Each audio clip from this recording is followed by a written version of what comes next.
So, here's the thing. Nobody tells you about working at a Galactic Conservation Initiative research station on the ass end of colonized space. The aliens are absolutely, categorically terrible with animals. No, seriously. You'd think a coalition of species that mastered faster-than-light travel, quantum computing, and how to make nutrition paste taste like actual food would have figured out basic animal husbandry. You would be wrong. Dead wrong. So wrong that when Autumn Locke, one of exactly 3 humans assigned to the remote station on Meerschaun, volunteered to work directly with the orphaned Narcothi cubs, every single alien researcher looked at her like she'd just announced plans to juggle active grenades while riding a unicycle through a minefield. "Absolutely not," Dr. Ilmos said, his feathered crest flattening against his skull in what Autumn had learned was the avian equivalent of a migraine. "Those creatures are apex predators. Apex. Do you understand what that means?" Autumn, who had grown up on a ranch in Montana wrestling ornery cattle and once punched a bear in the snout for getting into her trash, understood perfectly well. It means they're at the top of their food chain, which these 3 aren't anymore, since they're orphaned cubs in a conservation habitat eating processed protein cubes. They have retractable crystal claws that can slice through reinforced steel plating. And they're babies who haven't figured out how to fully retract said claws yet. I've watched Pip get his stuck in the bedding material 4 times this week alone. Dr. Ilmos made a sound like a kettle reaching boiling point. His office, if you could call a sterile rectangular space with floating holographic displays and 0 personality an office, felt even smaller when he was agitated, which, around Autumn, was basically always. Look, Autumn got it. She really did. The Narcothi were terrifying.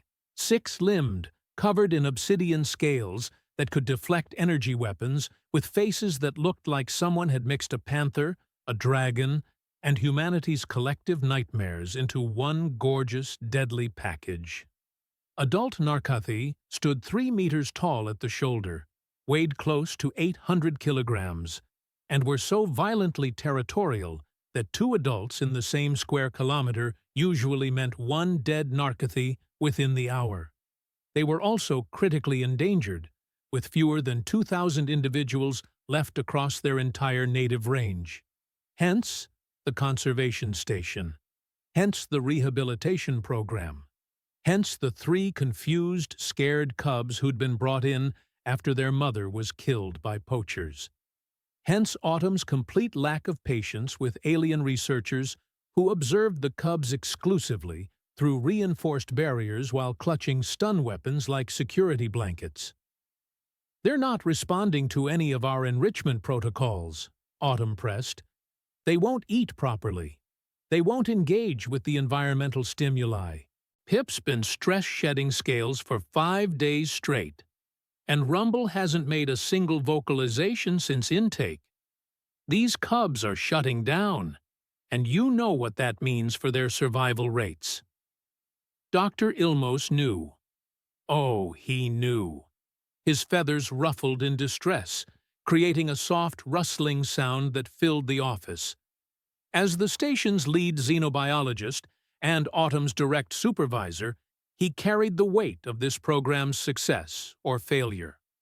The Galactic Conservation Initiative didn't take kindly to species going extinct on someone's watch. "What exactly are you proposing?" "Let me stay overnight in the habitat. Actually, in the habitat, not watching through cameras from the observation deck. Let me interact with them on their level. That violates at least 15 safety protocols. Then update the protocols." "Autumn." "Dr. Ilmos." She leaned forward, planting her hands on his desk, which immediately lit up with proximity warnings because, apparently, furniture had opinions now. "I've read every single piece of literature on Narcothi behavior. I've studied the intake reports. the medical scans, the psychological assessments. These cubs aren't dangerous. They're traumatized. They're babies who watched their mother die and got shoved into a strange environment, surrounded by creatures who are clearly afraid of them. They can smell fear, by the way. Your species produces a specific pheromone cocktail when stressed, and it's probably giving them mixed signals about whether we're threats or caregivers. Dr. Ilmos's crest did something complicated. You've been reading avian biochemistry texts. I've been reading everything, because, unlike some researchers, I actually want these cubs to survive. Low blow? Maybe. Effective? Absolutely. 20 minutes later, Autumn was signing liability waivers that would make a personal injury lawyer weep with joy.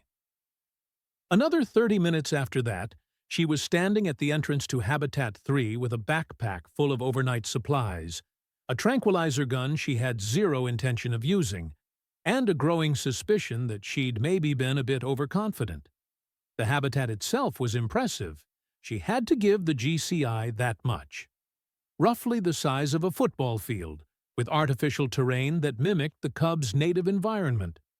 Craggy rock formations, clusters of the weird crystalline trees that grew on Meerschaum, even a small water feature that burbled away in one corner. The environmental controls maintained the planet's standard atmosphere, slightly higher oxygen content than Earth, which made Autumn feel pleasantly energized, and the lighting cycled through Meerschaum's 32-hour day-night pattern. Currently, the lighting was in its evening phase, casting everything in shades of amber and deep purple. And there, sprawled across a flat rock like the world's most intimidating house cats, were Pip, Rumble, and Twist. Autumn had named them during her first week, much to Dr. Ilmos's disapproval. They're not pets, Autumn. They're endangered fauna requiring scientific observation and rehabilitation, not anthropomorphic designation. Yeah, well, specimen A, B, and C wasn't exactly going to build trust, now was it? Pip, the smallest of the three, with scales that gleamed like polished coal and the aforementioned claw-retracting issues, lifted his massive head as the habitat door sealed behind Autumn. His eyes, which were the color of molten copper, fixed on her with an intensity that probably should have been terrifying. Rumble, the middle cub, made a sound that lived up to his name, a deep, resonating rumble that Autumn felt in her sternum. He was the stockiest of the three, built like a tank with a scar across his snout from whatever had happened the day his mother died. Twist, named for the distinctive spiral pattern in her scales along her spine, remained motionless, watching, always watching. She was the smartest of the three, the problem solver, and possibly the most dangerous because of it. "Hey, guys," Autumn said softly, staying near the entrance. "Just me. Gonna hang out for a bit, if that's cool with you." 3 pairs of copper eyes tracked her movement as she walked, slowly, carefully, toward a flat area about 20 meters from their rock. Not close enough to be threatening, but not so far that she seemed afraid. The cubs didn't move. Autumn set down her backpack, pulled out a portable lighting unit, and arranged her sleeping pad. She'd brought research notes to review, some nutrition bars that tasted like cardboard, and, tucked in the bottom of her pack, her grandmother's antique boar bristle hairbrush. The handle was worn smooth from decades of use, the bristles still firm despite their age. Autumn had brought it from Earth as one of her few personal items, something tactile and real in a universe of synthetic materials and alien metals. She pulled it out now, running her thumb over the smooth wood before dragging it through her own hair, working out the tangles from a long day of arguing with nervous alien researchers. When she glanced up, all 3 cubs were staring at her. Not at her, exactly. At the brush. "What?" This old thing? Autumn held it up, turning it so the portable light caught the bristles. Just part of the nightly routine, guys. Us mammals and our grooming habits, right? Pip's ears, delicate membranous structures that sat low on his skull, twitched forward. Rumble's rumbling intensified slightly, shifting in pitch. Twist cocked her head to one side, the gesture so utterly familiar, despite being performed by an alien apex predator, that Autumn nearly laughed. They were curious. For the first time since their intake, the cubs were showing genuine interest in something. Autumn kept brushing her hair, making her movements obvious and slow, narrating as she went. "See? You work from the ends up. Gets the tangles out without pulling too hard. My grandmother taught me that. She had hair down to her waist, used to brush it every night while she told stories." The cubs crept closer. Not much, maybe a meter or two, but it was movement, engagement, progress. Autumn finished brushing, set the hairbrush on top of her backpack, and pulled out her research notes. She read aloud, keeping her voice low and steady, just another presence in their habitat. Not a threat, not prey, just there. Hours passed. The habitat lighting shifted into its night cycle, stars appearing in the projected sky above. Autumn's eyelids grew heavy. The notes blurred. She should probably stay awake, maintain vigilance, all that responsible researcher stuff. But the cubs had settled down, their breathing deep and even, and the ambient temperature was perfectly comfortable, and Autumn's body was still running on Earth's 24-hour circadian rhythm, which meant she was basically already exhausted. She fell asleep reading a particularly dry analysis of Narcothi territorial marking behaviors, which meant she was completely unconscious when Pip, moving with the careful deliberation of a juvenile predator who'd spotted something interesting, crept forward and gently, so gently, picked up the hairbrush in his jaws. Autumn woke to the sound of purring. Not purring like a cat, mind you.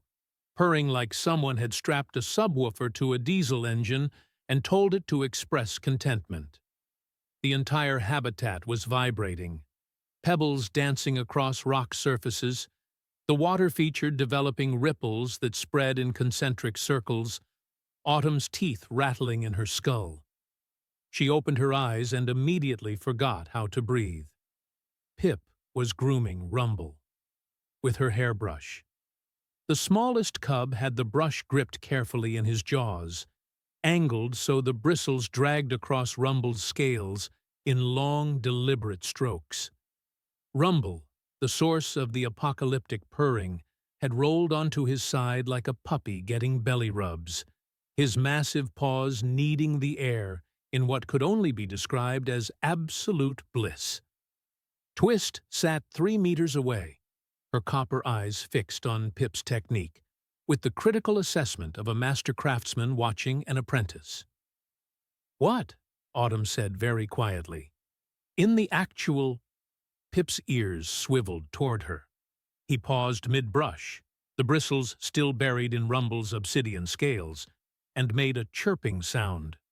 An actual chirp, from a creature designed by evolution to be the planet's most efficient killing machine.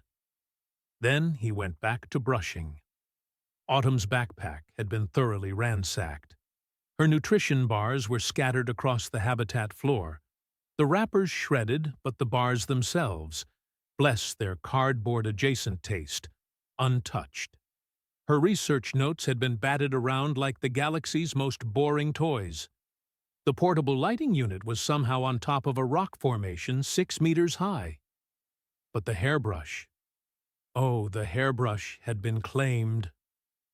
Autumn sat up slowly, moving like someone trying not to spook a wild animal, which, let's be clear, was exactly what she was doing. Okay, this is... You guys are grooming each other, with my brush, without any training. That's That's not normal Narcothi behavior. Twist made a sound that might have been agreement or indigestion. Alien vocalizations were hard to interpret. Rumble's purring intensified, somehow, which Autumn hadn't thought was physically possible. Small rocks were now definitely levitating. Pip adjusted his grip, angling the brush to reach a spot between Rumble's shoulder blades, or whatever the equivalent was on a six-limbed predator. The motion was shockingly gentle, controlled, completely at odds with the species' reputation for raw aggression. Autumn's mind raced through the implications. Narcothi were solitary, violently, aggressively solitary. Adult individuals couldn't even share territory without attempted murder. Cubs stayed with their mothers until adolescence, sure, but sibling interaction was supposed to be minimal, competitive, practice for their eventual territorial disputes. This was cooperative social bonding. This was community grooming behavior seen in primates, in certain bird species, in earth mammals that lived in family groups. This was revolutionary. This was also absolutely going to give Dr. Ilmos a stroke. As if summoned by the thought, Autumn's communication device chirped. She grabbed it from her pocket, thankfully not ransacked by curious predator cubs, and thumbed it active. Dr. Ilmos's face appeared in holographic miniature, his feathers standing on end in all directions. Autumn, Autumn, what are you doing to those cubs? I'm not doing anything. I'm literally just sitting here. The biometric sensors are showing unprecedented activity. Rumble's heart rate is elevated. Pip's adrenaline levels are... Are you laughing? Autumn was, in fact, struggling not to laugh, because Pip had just bopped Rumble on the snout with the brush handle, apparently deciding that particular grooming session was complete. Rumble made an affronted noise and rolled to his feet, shaking himself like a dog shedding water. Then Rumble picked up the hairbrush. "Oh no," Autumn whispered. "What? Oh no? Autumn, I'm watching the habitat feed, and I can't... Why is Rumble approaching Pip with, 'Is that your hairbrush?'" "They found it," Autumn said weakly, watching as Rumble proceeded to groom Pip with all the finesse of a toddler wielding a sledgehammer. Gentle enough not to hurt, clumsy enough to be hilarious. They're grooming each other, Dr. Ilmos. Social bonding behavior, cooperative interaction. The holographic projection of Dr. Ilmos went silent. His beak opened, closed, opened again. "That's impossible," he finally managed. "Narcothi don't... They can't... Well, someone forgot to tell them that." Twist, apparently deciding her brothers were doing it all wrong, stood and stalked toward them. She plucked the hairbrush from Rumble's jaws with a precision that suggested intellectual superiority, positioned herself behind Pip, and began grooming him with smooth, efficient strokes. Quality control had arrived. "I need to call the initiative," Dr. Ilmos said faintly. "I need to document this. I need to... Autumn, do not move. Do not interact. Just observe, and..." "Yeah, about that." Autumn stood, dusting off her pants. All three cubs immediately stopped what they were doing and looked at her. I think maybe interaction is exactly what they want. "Autumn," she ended the call. Dr. Ilmos could have his panic attack on his own time. The cubs watched her approach. Twist still held the hairbrush, her grip careful despite jaws that could crush titanium alloy. "Hey, Twist," Autumn said softly, stopping a few meters away. "That's a pretty good technique you've got there. Mind if I join?" Twist's copper eyes narrowed, calculating, assessing. Then she set down the hairbrush and stepped back. An invitation. By morning, Autumn's arms felt like overcooked noodles, and her grandmother's hairbrush had achieved legendary status, among 3 orphaned apex predators who now refused to let it out of their sight. Dr. Ilmos met her at the habitat exit, his feathers smoothed down into something resembling professional composure, though his eyes still held that slightly unhinged gleam of a scientist watching their entire understanding of a species get tossed into a trash compactor.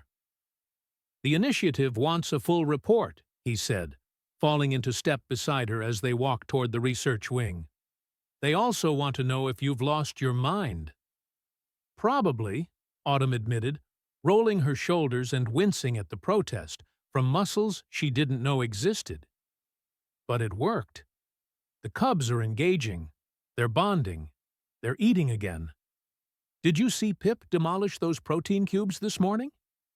"I saw him groom Rumble for 20 minutes first, yes, as if proper scale maintenance was a prerequisite for breakfast."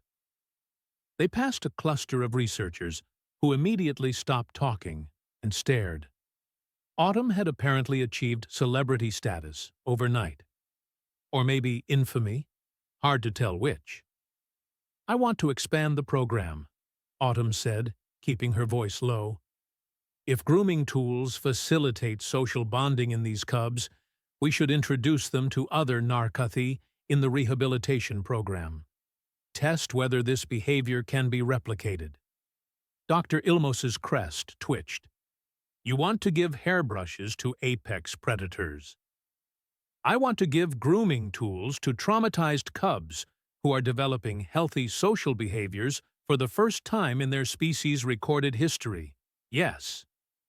"Autumn, look, we know adult narcothi are solitary because of territorial resource competition in the wild, right? Limited prey distribution, harsh environmental conditions, evolutionary pressure toward aggressive individualism. But these cubs are in a controlled environment with abundant resources. They don't need to be territorial. What if their aggression is partially learned behavior? What if proper socialization during development could change their entire behavioral profile?" Dr. Ilmos stopped walking. His feathers did something complicated that Autumn had learned meant he was thinking hard. "You're suggesting we could potentially breed narcothi that maintain social bonds into adulthood." "I'm suggesting we find out if it's possible. The initiative would never approve—" "The initiative is desperate," Autumn interrupted. 2,000 individuals left, Dr. Ilmos. Breeding programs failing because adults won't tolerate each other long enough to mate. Cubs with survival rates below 30% because they can't adapt to captivity. We're watching this species go extinct in real time, and your concern is whether my methodology is unconventional." A long silence stretched between them. Somewhere down the corridor, someone dropped something metallic that clattered across the floor. "Submit a formal proposal," Dr. Ilmos finally said. "I'll endorse it, but if this goes wrong, it won't." "You can't possibly know that." Autumn grinned. "Sure I can. I'm human. We domesticated wolves into chihuahuas and made cats think we worship them. Teaching apex predators about grooming? That's practically Tuesday for us." "It's not," Dr. Ilmos sighed, a sound like wind through canyon rocks. "Never mind. Submit the proposal." 3 days later, Autumn stood in front of a holographic conference table filled with representatives from the Galactic Conservation Initiative's ruling council. 12 species, 26 individuals, all staring at her with varying degrees of skepticism. "Let me see if I understand correctly," said Counselor Neth, a crystalline species whose voice chimed like breaking glass. "You want to introduce grooming implements, objects designed for personal hygiene, as psychological enrichment tools for the galaxy's most dangerous land predator." "That's an oversimplification, but essentially, yes. Because 3 cubs played with your hairbrush. Because 3 traumatized cubs independently discovered and replicated social grooming behavior, demonstrating cognitive flexibility and capacity for cooperative bonding that directly contradicts every existing behavioral study on their species. Autumn corrected. The hairbrush was a catalyst. The behavior is the revelation. Dr. Ulim's gelatinous mass quivered at the far end of the table. He'd been arguing against Autumn's proposal for the past 15 minutes. This is anthropocentric bias at its worst. Humans project their mammalian social structures onto every species they encounter. Next, she'll claim the Narkathi need family therapy and group hugs. Actually, controlled physical contact as a bonding mechanism wouldn't be... See? See? Dr. Ulim jiggled violently. This is exactly what I'm talking about. The human cannot separate her species' evolutionary template from objective scientific observation. Autumn took a breath, counted to 5, reminded herself that assaulting a council member, even a pompous, quivering one, was probably against regulations. Dr. Ulim, she said, voice sweet as antifreeze, when was the last time you successfully rehabilitated a Narkathi cub? The gelatinous mass froze mid-quiver. I thought so, Autumn continued. In the past 18 months, this station has processed 11 orphaned cubs. Survival rate, 23%. Know what it is for Pip, Rumble, and Twist? 100%. They're thriving. They're healthy. They're exhibiting complex social behaviors that should be impossible for their species.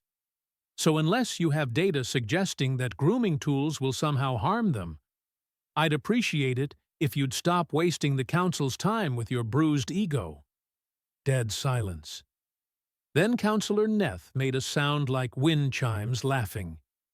Motion to approve Autumn's proposal and expand grooming-based enrichment protocols to all Narkathi rehabilitation sites. All in favor? 18 hands, paws, tendrils, and appendages rose. Dr. Ulim did not raise anything, possibly because he lacked discrete limbs, possibly because he was too busy turning an interesting shade of purple. Motion passes, Councillor Neth announced. Autumn, you'll coordinate implementation across all facilities. Dr. Ilmos will supervise. And someone get Dr. Ulim a beverage before he has an embolism. The next month was a beautiful kind of chaos. Grooming tools arrived at rehabilitation stations across 3 star systems. Brushes, combs, grooming mitts made from materials soft enough not to damage scales, but firm enough to provide tactile stimulation. Autumn wrote protocols, trained staff, fielded questions from researchers who couldn't believe this was a real program. "You want me to brush a Narkathi," said one particularly nervous insectoid researcher via comlink, his antennae vibrating with distress. "I want you to offer a brush to a Narkathi," Autumn corrected. "Let them explore it, investigate it. If they show interest, demonstrate the grooming motion. Let them initiate contact. And if they decide to investigate my internal organs instead, then you're standing too close and ignored all the safety protocols I sent you." Results came in slowly at first, then faster. Cubs at other facilities began engaging with the grooming tools. Not all of them, not immediately, but enough to establish a pattern. Stress behaviors decreased, appetite improved, social tolerance between cubs increased measurably. Adult Narkathi were trickier. Decades of solitary living had entrenched territorial behaviors that hairbrushes couldn't magically fix. But even there, changes emerged. Lower cortisol levels, reduced aggression during feeding times. One adult female, housed at a facility on the planet's southern continent, actually allowed handlers to groom her for 6.3 seconds before deciding she'd had enough socializing for one lifetime. 6.3 seconds might not sound impressive, but For a species that typically attacked anything entering their personal space, it was practically revolutionary. Autumn visited Pip, Rumble, and Twist daily. The cubs had turned grooming into an art form. Pip preferred the fine-toothed combs, working them meticulously through his siblings' scales. Rumble had claimed the wide paddle brush as his personal favorite, wielding it with enthusiastic if somewhat clumsy affection. Twist supervised everything, quality-checking her brother's work with the critical eye of a perfectionist. They'd also started grooming Autumn. The first time Twist carefully dragged a brush through Autumn's hair, gripped gently in jaws that could crush steel, Dr. Ilmos had actually gasped over the monitoring system. "That's," he'd said, then stopped, unable to finish the sentence. "Yeah," Autumn had agreed, holding very still while a juvenile apex predator styled her hair. "That's pretty much how I feel about it, too." 2 months into the program, Dr. Ulim published a paper claiming that grooming-based enrichment was a natural extension of Narkathi tactile communication systems and that he'd been advocating for such protocols all along. Autumn read it, laughed until her ribs hurt, and then deleted it from her files. She had better things to do than argue with plagiarizing blobs. She had apex predators to teach about the benefits of a good hair day. Autumn's heart hammered as she picked up her grandmother's brush, now covered in obsidian-scale residue and probably enough genetic material to clone an entire Narkathi population. She moved toward Pip, who rumbled uncertainly, his muscles tensing. "Easy," Autumn murmured. "Just like before, remember? You watched me do this last night." She reached out, slowly, carefully, and touched Pip's scales. They were warm, smoother than they looked, with just enough texture to catch the brush bristles. She drew the brush along his shoulder in a long, gentle stroke. Pip's entire body relaxed. Autumn kept brushing, finding a rhythm, working around the complex arrangement of limbs and scales. Pip leaned into the contact, that diesel engine purr starting up again, softer than Rumble's earthquake impression, but no less expressive. Rumble butted his massive head against Autumn's hip, nearly knocking her over. "Patience," she told him, laughing despite herself. "You'll get your turn." Twist sat watching, and if Autumn didn't know better, if she hadn't read all the literature about Narkathi lacking complex facial expressions, she'd swear the cub looked satisfied. The next 3 hours were absolute chaos. Dr. Ilmos, having overcome his initial shock, had apparently alerted every researcher on the station. The observation deck overlooking Habitat 3 filled with aliens of various species, all pressing against the reinforced transparent barriers, recording devices active, voices rising in excited chatter. Autumn ignored them.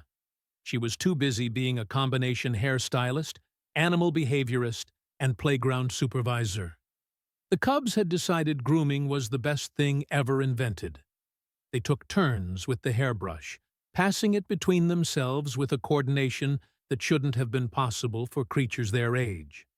When one cub groomed another, the third watched, learning, occasionally intervening to demonstrate better technique. They were teaching each other. "This is unprecedented," someone said over the habitat's external speakers. Autumn recognized the voice, Dr. Ulim, the station's xenopsychology specialist. His species was gelatinous, translucent, and perpetually condescending. "Clearly, the human has contaminated the cubs with primitive mammalian behaviors. This is not natural Narkathi development." Autumn looked up at the observation deck, found the quivering mass that was Dr. Ulim, and gave him a gesture that was universally understood across most species. One raised middle finger. The cubs, sensing her irritation, stopped grooming and stared at the observation deck.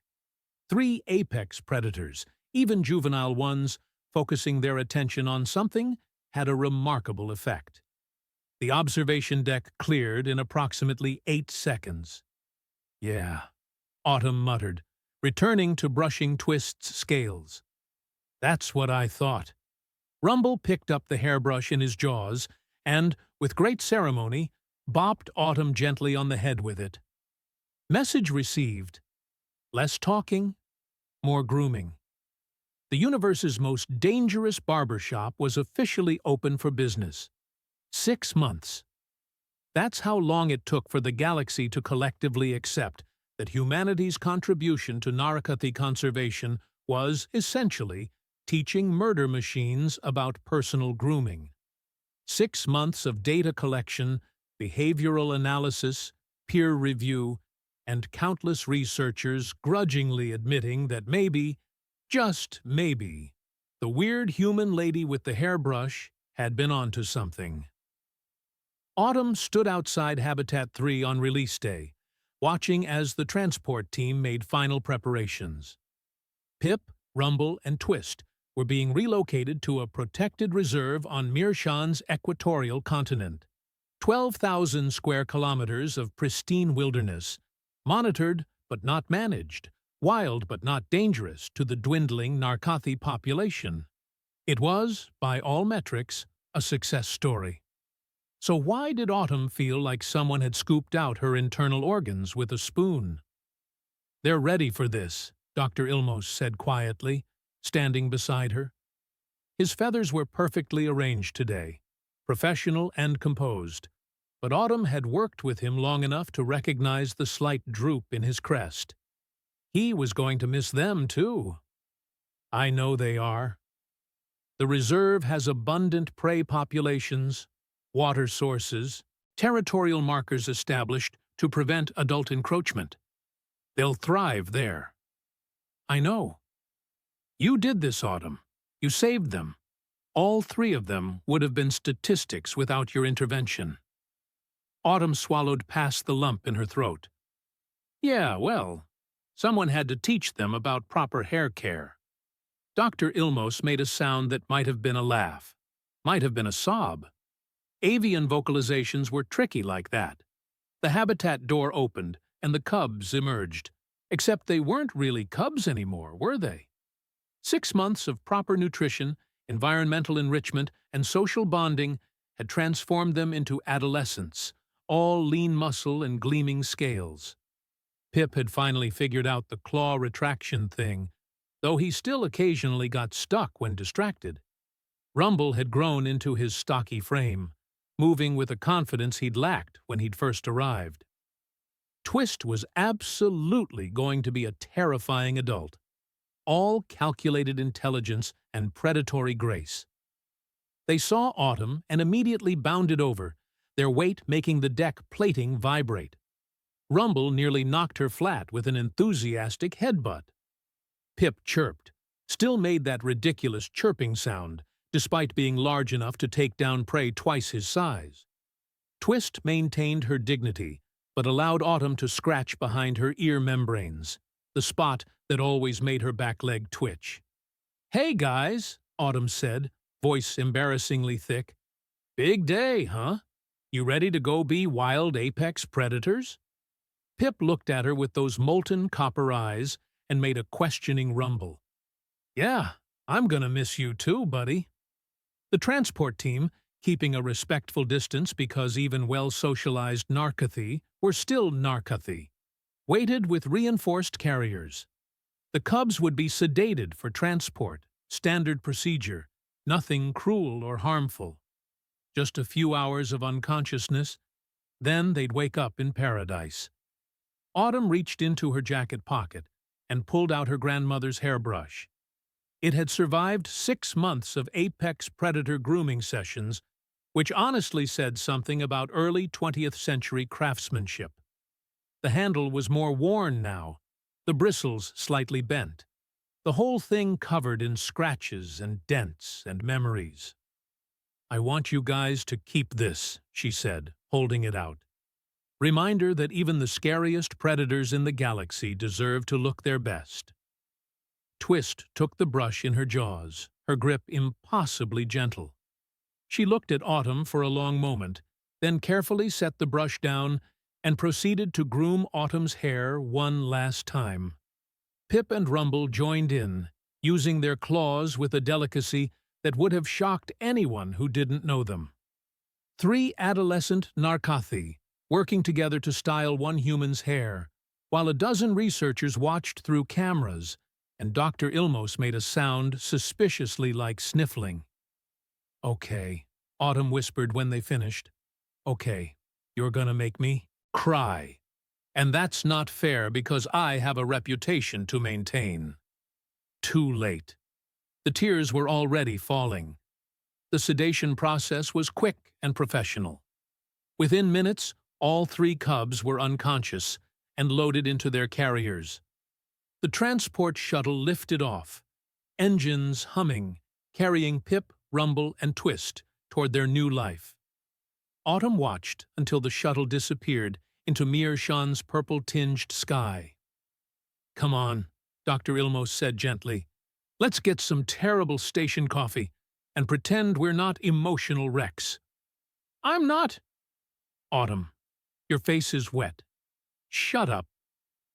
They walked to the station's commissary in silence, past researchers who'd gathered to watch the release, past observation decks now empty of their most famous residents. The station felt different already. Quieter, less chaotic, less alive. Dr. Ilmos ordered 2 cups of something that resembled coffee, if you squinted, and had never actually tasted real coffee. They sat at a table overlooking Meerschaum's landscape, endless rust-colored plains dotted with crystalline forests, mountains that scraped the sky, 3 moons visible even during daytime. "The program has been approved for expansion," Dr. Ilmos said, after a long silence. "Grooming-based enrichment protocols are now standard across all GCI rehabilitation facilities. Survival rates for narcothi cubs have increased 48% since implementation." "That's good." "Breeding program success has improved as well. Turns out adult narcothi who learned social tolerance as cubs are significantly more capable of pair bonding during mating season." "Makes sense." "Autumn." She looked up from her terrible coffee. Dr. Ilmos's feathers had fluffed slightly, the way they did when he was uncomfortable. "The initiative wants you to replicate this success with other endangered species. There's a request for you to consult on the Meerschaum Sea Predator Rehabilitation Project.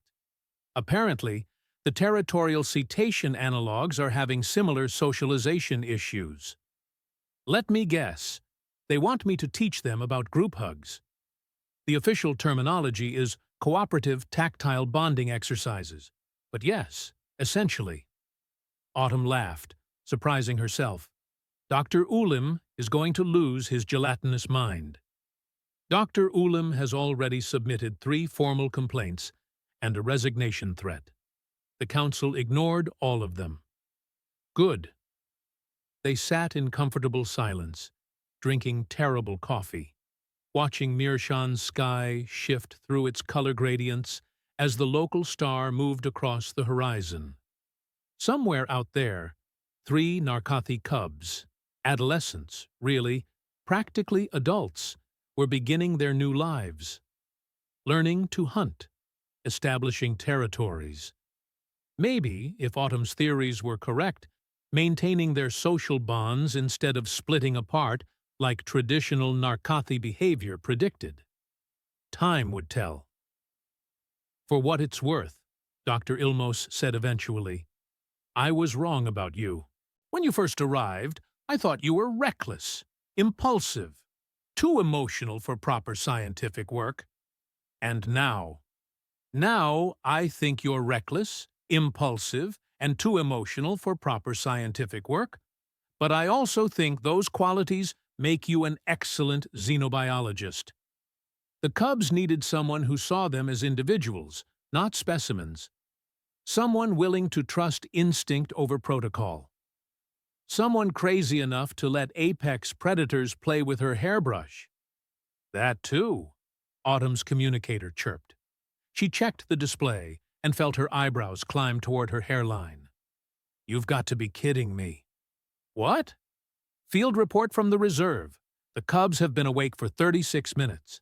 Observation team just sent footage."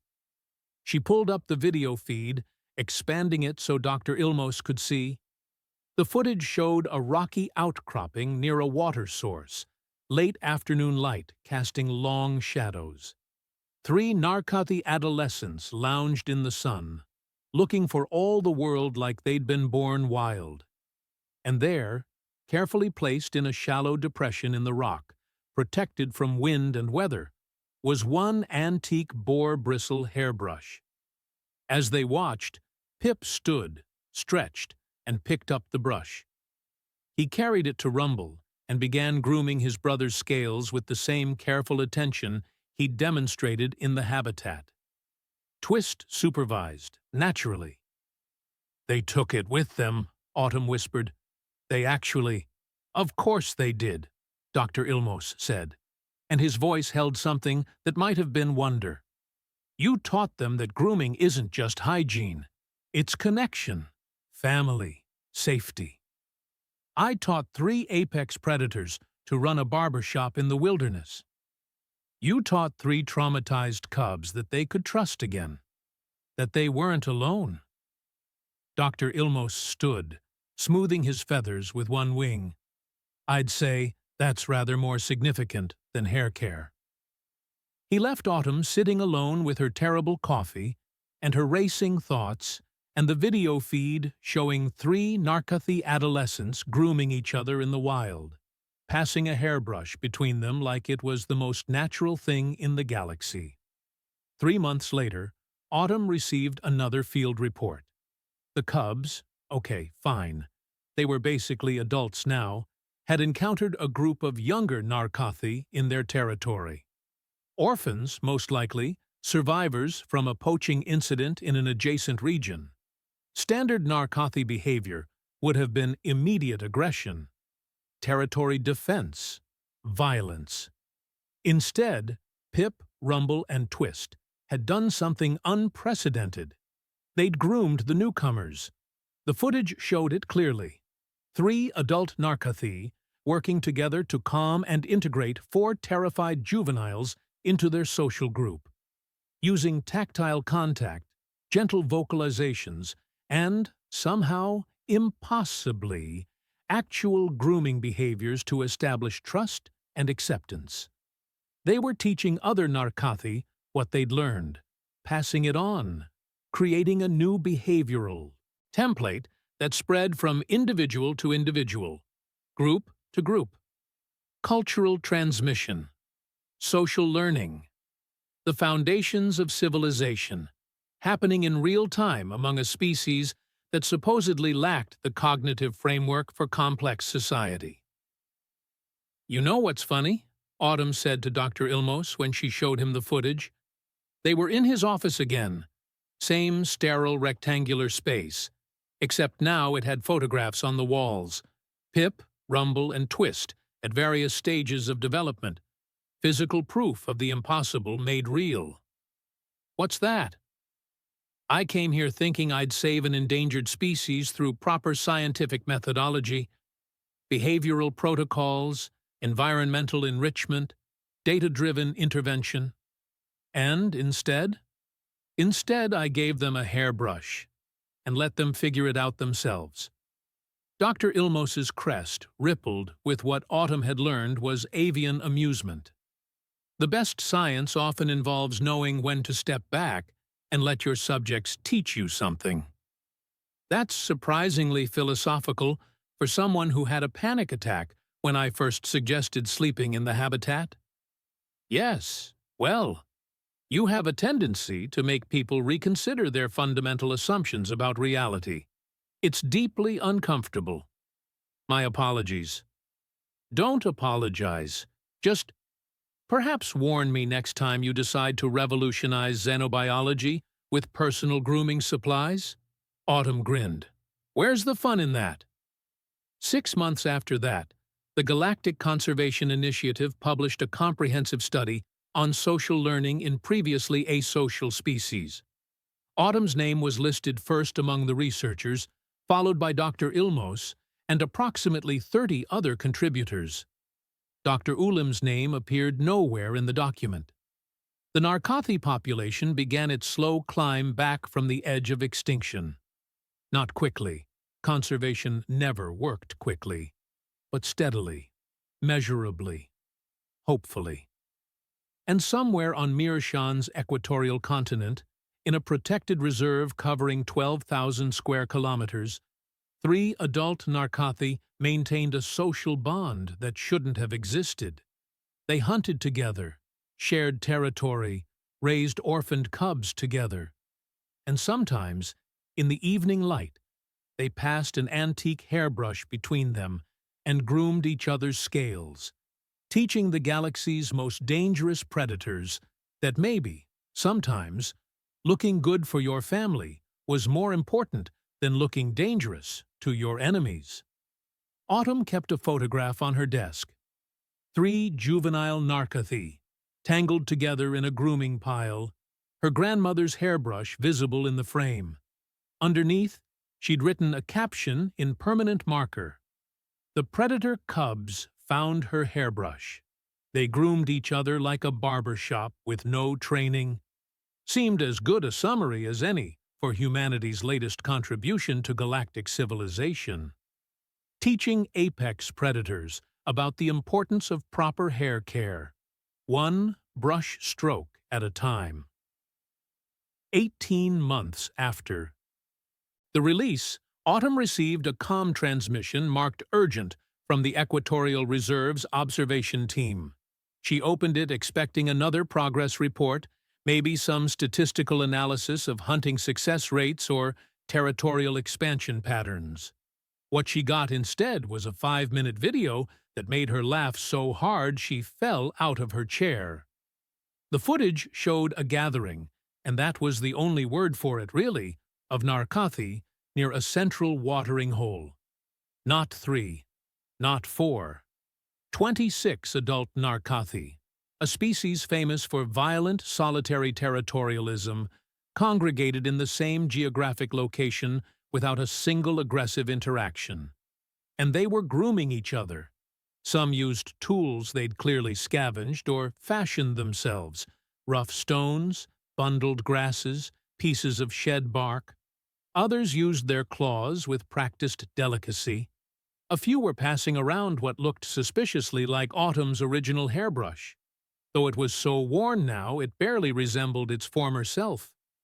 They'd formed a community, a society, all because 3 traumatized cubs had watched a human brush her hair one night and decided to try it themselves. "Dr. Ilmos!" Autumn shouted, not caring that it was the middle of the station's night cycle. "Get in here! You have to see this!" He arrived 6 minutes later, feathers disheveled, looking like he'd either been asleep or fighting a small war. When he saw the footage, his beak fell open. "That's not possible," he whispered. "Yep." The behavioral literature specifically states, "I know what it states." This will require rewriting entire taxonomic classifications, behavioral categories, ecological models. "I know." Dr. Ilmos watched the footage loop 3 times before speaking again. "The council is going to want another report. They can write it themselves. I'm busy." "Busy with what?" Autumn pulled up her latest assignment on the holographic display. The Mirshan Sea Predator Rehabilitation Project. Preliminary reports suggested the territorial cetacean analogues were refusing all socialization attempts.